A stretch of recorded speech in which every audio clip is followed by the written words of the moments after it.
الرحمن الرحیم۔ ناظرین ضیاء حیات، السلام علیکم ورحمۃ اللہ وبرکاتہ۔ آج جو میرا موضوع ہے قلب یعنی حقیقت شناسی کا ایک سبب۔ انسان کی زندگی میں جو بہت سی چیزیں سامنے آتی ہیں اور انسان کی زندگی کا سب سے اہم مرکز اس کا قلب یعنی دل ہے۔ قرآن کریم اور احادیث مبارکہ میں قلب کو محض گوشت کا ایک ٹکڑا یا لوتھڑا ہی قرار نہیں دیا گیا، بلکہ انسان کی روحانی بصیرت کا شعور، ایمان اور حقیقت شناسی کا اسے مرکز قرار دیا گیا ہے۔ جب قلب اللہ تعالیٰ کی یاد، تقوی اور اخلاص سے منور ہو جاتا ہے تو انسان حق و باطل، خیر و شر اور حقیقت و فریب میں فرق کرنے کے قابل ہو جاتا ہے۔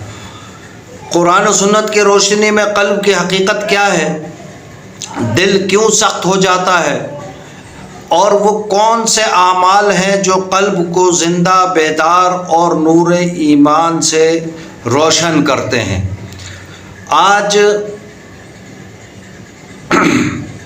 کے دور میں انسان معلومات کے سمندر میں ڈوبا ہوا ہے، مگر اس کے باوجود قلب حقیقت سے دور ہوتا جا رہا ہے۔ اس کی بنیادی وجہ یہ ہے کہ علم تو بڑھ گیا ہے، مگر قلب کی پاکیزگی اور روحانی بصیرت کمزور ہوتی جا رہی ہے، بلکہ ہو چکی ہے۔ جب دل خواہشات، غرور، حسد، غفلت، تکبر اور دنیا کی محبت سے بھر جائے تو انسان سچائی کو دیکھتے ہوئے بھی اسے قبول نہیں کر پاتا۔ آئیے قرآن و حدیث اور بزرگان دین کی تعلیمات کی روشنی میں قلب کی اصلاح، تزکیہ نفس اور معرفت الہی کے اس خوبصورت سفر پر چلتے ہیں، تاکہ ہمارا دل حقیقت کو پہچاننے والا، اللہ رب العزت اور اس کے رسول صلی اللہ علیہ وآلہ وسلم کی محبت سے معمور اور ایمان کی روشنی سے منور ہو جائے۔ اگر یہ گفتگو آپ کو پسند آئے تو چینل ضیاء حیات کو زیادہ سے زیادہ سبسکرائب کریں، اپنے دوست عزیز اقربا میں شیئر کریں، لائک اور کمنٹ کرنا کسی صورت نہ بھولا کریں۔ جب جو میرے نئے آنے والے دوست احباب ہیں انہیں چاہیے کہ وہ بیل آئیکن کا بٹن ضرور یعنی گھنٹی والا بٹن ضرور دبا دیں، تاکہ ہر نئی آنے والی ویڈیو کی اطلاع ان تک پہنچ سکے۔ قلب حقیقت شناسی کا ذریعہ ہے۔ انسان کی زندگی کا سب سے اہم مرکز اس کا قلب ہے۔ قرآن کریم اور احادیث مبارکہ میں قلب کو محض گوشت کا ٹکڑا نہیں کہا گیا، بلکہ مرکز قرار دیا گیا ہے۔ جب قلب اللہ تعالیٰ کی یاد، تقوی اور اخلاص سے منور ہو جاتا ہے تو انسان حق و باطل، خیر و شر میں فرق جاننے کے قابل ہو جاتا ہے۔ قرآن و حدیث میں جہاں کہیں لفظ قلب آیا ہے اس سے مراد انسان میں موجود بعض اوقات یعنی انسان میں موجود وہ ربانی لطیفہ ہے جو اشیاء کی حقیقتوں کو پہچانتا ہے۔ بعض اوقات سینے میں موجود دل بھی کنایا جس سے مراد لیا جاتا ہے، کیونکہ اس ربانی لطیفے کا جسمانی قلب سے خاص تعلق بنتا ہے۔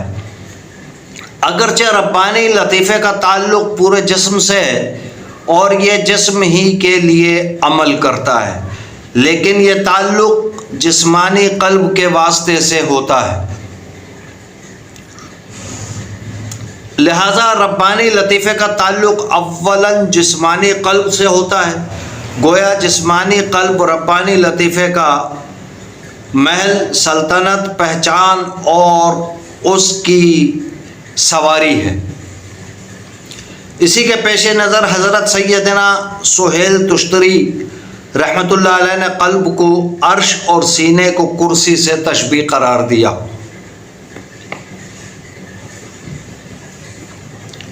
اور فرمایا کہ قلب عرش اور سینے کی کرسی ہے، اس قول سے ہرگز کوئی یہ نہ سمجھے کہ آپ کی مراد اللہ عز و جل کا عرش و کرسی ہے، کیونکہ یہ ناممکنات میں سے ہے، بلکہ آپ رحمت اللہ علیہ کی مراد یہ ہے کہ دل اور سینہ ربانی لطیفے کی سلطنت ہیں، اور اس کا ارادہ اور تصرف پہلے نبی پر جاری ہوتا ہے،